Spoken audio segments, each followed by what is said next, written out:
Experiencia que tuviste con el ayahuasca también fue otra de tus experiencias que marcaron tu vida. Sí, sí. Cuando fue, todavía estaba en la Universidad de Lima en ese momento y un amigo me avisó de la ceremonia y al final este amigo se desanimó, así que prácticamente me tuve que ir solo. Ahí a reunirme con gente que no conocía, bueno, un chamán del que había tenido referencias y un montón de adultos. Yo era el más joven ahí, creo que tenía 19 años, 20 años, no me acuerdo cuánto. Pero en esa experiencia, el chamán recuerdo que servía en un vaso, ¿no? Una cantidad pequeña, quizás de 1 onza para una persona. Y cuando me miró a mí, me dijo, ¿por qué estás acá, no? ¿Qué es lo que quieres saber? Y le digo, necesito conocer la verdad. La verdad, ¿qué es la verdad, no? Me dijo, oh, ok.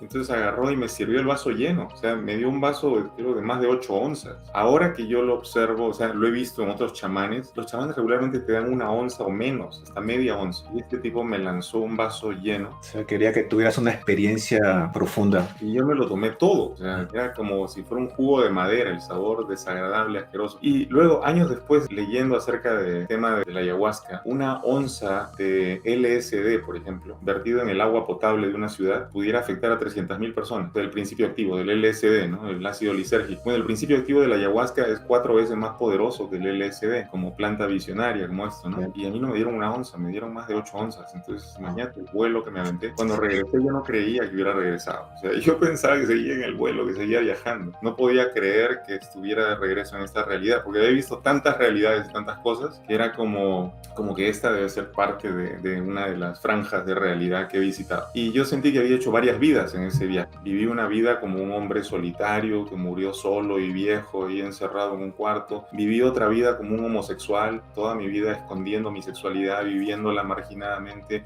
Viví otra vida como una madre soltera. Y te digo, esas vidas no las viví en fragmentos, las viví como desde la niñez hasta la vejez y hasta la muerte. Y luego encarnaba en otra experiencia y volví a vivirla. Y yo sentí que pasaron miles de años. O sea, cuando regresé a esta experiencia, yo no me la creía. Yo decía, no, esto tiene que ser parte del vuelo. Y no me sorprendería si en algún momento me muero y estoy en ayahuasca todavía.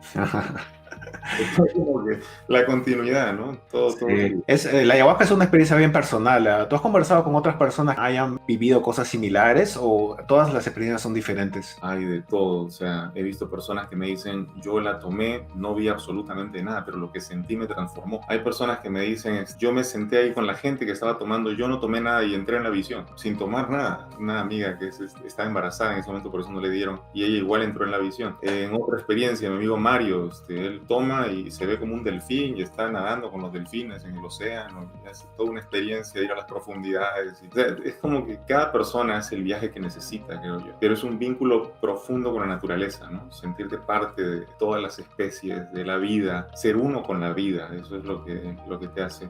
Y para poder ser uno con la vida, tienes que ir en contra de tus miedos. Entonces, uno de los primeros pasos cuando has tomado la ayahuasca es que te va a confrontar con tus miedos, te va a parar frente al miedo. Entonces, ¿por qué viví esa vida como un hombre solitario y todo? Porque yo le tenía miedo a la soledad. ¿Por qué viví esa vida como un homosexual? Porque de adolescente le tenía miedo a los homosexuales. ¿Por qué viví una vida como una madre soltera? Porque en algún momento tuve terror de la experiencia de la vida de una mujer así sola. Todo lo que temía tenía que verlo, tenía que vivirlo, tenía que experimentarlo total y completamente para poder abrazarlo, ya no rechazarlo y empujarlo a la sombra, sino que fuera parte de mí, pero integrado, porque ya lo viví, porque ya lo pasé. Creo que esa es la cualidad que yo veía en el ayahuasca, pero claro, la experiencia de cada persona es diferente. Según cada persona tiene diferentes preguntas en su vida, ¿no? Y me imagino que la ayahuasca te guía de esa manera, tratando de vivir experiencias que te ayuden a procesar las preguntas personales, ¿no? En esa primera toma, por ejemplo, cuando te digo que me dieron un montón, yo entraba y salía de la conciencia. O sea, no estaba, más rato me la pasé fuera del cuerpo que en el cuerpo, pero había momentos en los que yo regresaba y habían cosas que estaban transcurriendo a mi alrededor. Uno de los señores, por ejemplo, que tomó, él había ido para resolver un problema de pareja. Él tenía a su esposa, sus hijos y tenía a su amante por bastante tiempo y él quería que eso se arreglara. Y entonces resulta que en medio de la toma, el hombre hablaba como si estuviera conversando con el ayahuasca en ese momento. Dijo, sí lo voy a hacer, sí lo voy a hacer, sí ya sé qué tengo que hacer. Se salió de ahí, se fue a un teléfono público a llamar a su amante para despedirse de ella porque ya se acababa la relación. combinación con la amante. Y regresó así en el trance y todo medio borracho, vomitó y se tiró al suelo otra vez y siguió en el trance. O sea, lo que digo es que a cada persona le afecta diferente según la situación de lo que quiere resolver. Y tampoco digo que la ayahuasca te resuelva la situación en la primera. Hay personas que tienen que hacer varias tomas. Y no estoy acá para recomendarle a nadie que lo haga, no digo que sea el camino de toda la gente, ni es algo que yo hago regularmente. Cuando he hecho la experiencia será una vez cada 5 años, una vez cada 10 años, dependiendo cuando se presente la oportunidad. Interesante. Hermano, entonces cuando llegas acá a los Estados Unidos, ¿fue en qué año? ¿En el 1990 y tantos? 93, yo cumplí los 23 años aquí en los Estados Unidos. 1993. ¿Y llegaste directamente a California? No, llegué a Florida. ¿Llegaste a Florida? Okay. Sí, llegué con mi amigo Pedro, éramos compañeros universitarios. Pedro pues es el amigo que me llevó al mar ese día que casi me ahogo. Oh. Él se quedó dormido afuera en la toalla y ni siquiera se dio cuenta de que yo casi me ahogo. O sea, él estaba roncando, bronceándose y todo. Cuando yo he salido del mar, yo venía caminando por la orilla y pensando, ¿para qué me trajiste de regreso? ¿Qué es lo que quieres de mí ahora? Entonces me senté al lado del amigo, él se despertó y Pedro me dice, Enrique, acabo de tener un sueño, nos vamos a ir a los Estados Unidos de vacaciones. Y entonces yo le digo, vamos a ir, pero yo me voy a quedar. Y así fue. Y Pedro regresó y tú te quedaste. Claro, ya me conseguí trabajo, hice todo lo que tenía que hacer y ya. Bueno, tuviste que pasar por todas las cosas que las personas que inmigramos a los Estados Unidos tienen que pasar, trabajar en lo que sea para comenzar. ¿En qué punto volviste otra vez a sentir ese llamado de seguir ayudando o transmitir tus conocimientos a otras personas?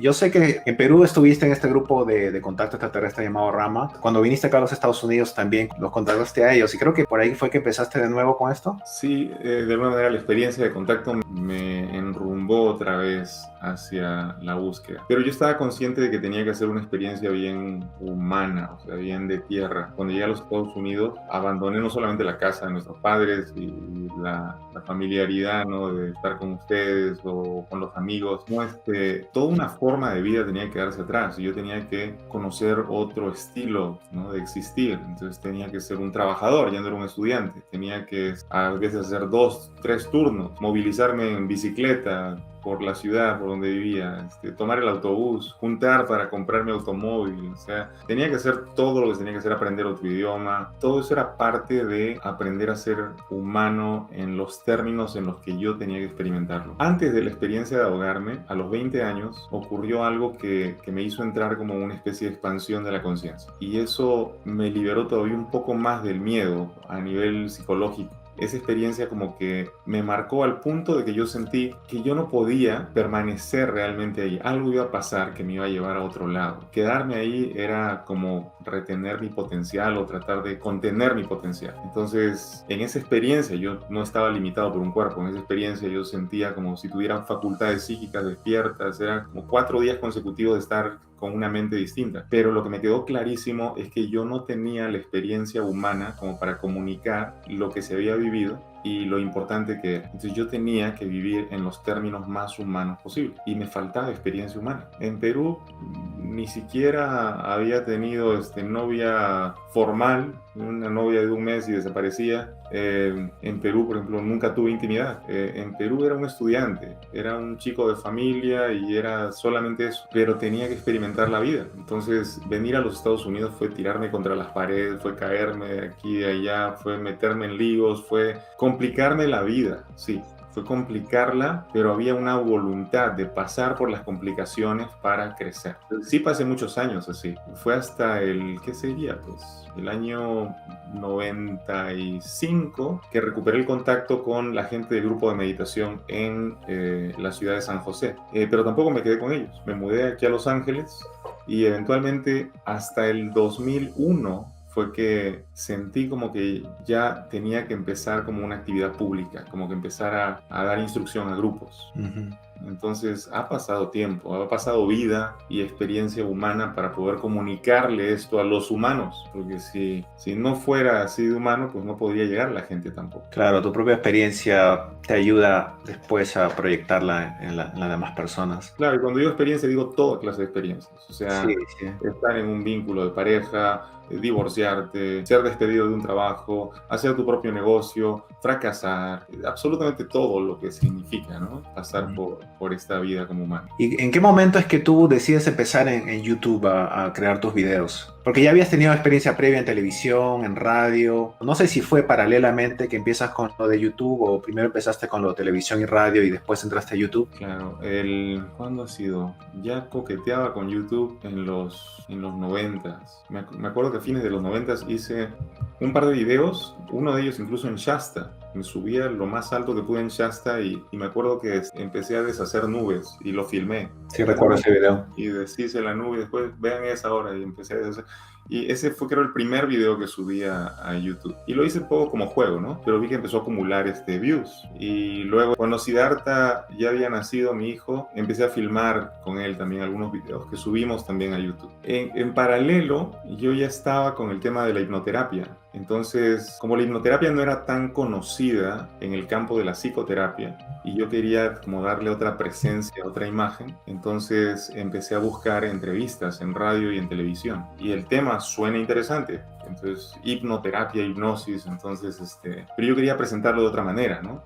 Porque la gente o te veía en el plano de que ibas a hipnotizarlos, dormirlos y hacerlos comer una cebolla, o los ibas a regresar a su vida pasada. Sí, más entretenimiento, ¿no? Como entretenimiento, más que todo. Claro, y entonces yo quería mostrar el área terapéutica de la hipnosis. Entonces, a los productores de un programa de radio o televisión, yo les pintaba como que yo iba a hacer un show ahí, ¿no? Pero cuando ya llegaba a la cabina y me decían, ¿a quién vas a hacerle una regresión para que recuerde su vida pasada? Yo decía, no, voy a hacer algo mejor. Le voy a quitar el dolor a... ¿Cuántas personas escuchan el programa?